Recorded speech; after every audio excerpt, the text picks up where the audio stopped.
આગળ વાત કરીએ તો સુરત શહેર ભાજપ યુવા મોરચાના મહામંત્રી મોનિલ ઠાકર પર એક યુવતીએ સનસનીખેજ આરોપ લગાવ્યા છે. તો હવે આરોપની અન્ય એક ઓડિયો ક્લિપ વાયરલ થઈ છે.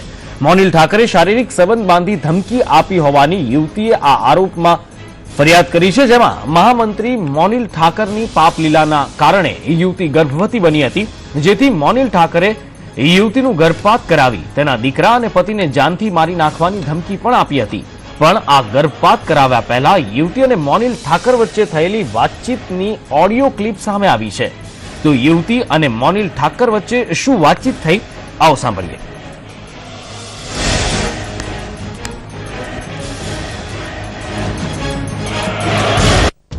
તમે ગયેલા હોસ્પિટલ તો પેલી ડોક્ટર ના પાડે છે કરવાની.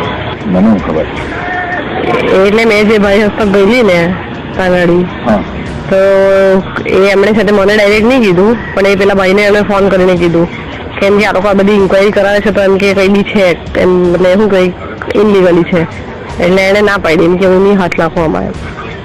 તમે ગયેલા? મને કઈ ખબર જ નથી.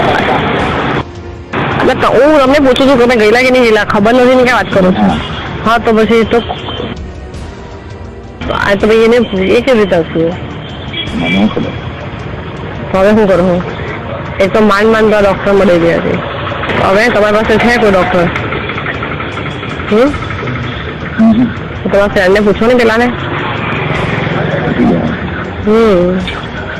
જો રવિવારનો દિવસ છે આપણી પાસે, પછી સોમવાર પછી પાછું 20 તારીખ સુધી ખેતી કરવું પડે. શુક્રવાર છે, કાલે તો હસબન્ડ આખો દિવસ ઘરે છે એટલે કાલે તો કઈ મેળ નહીં પડે. પરમ દિવસ રવિવારે જવાના છે એટલે રવિવારે નથી બરાબર. પછી સોમવારથી તો પછી મને ટાઈમ નથી.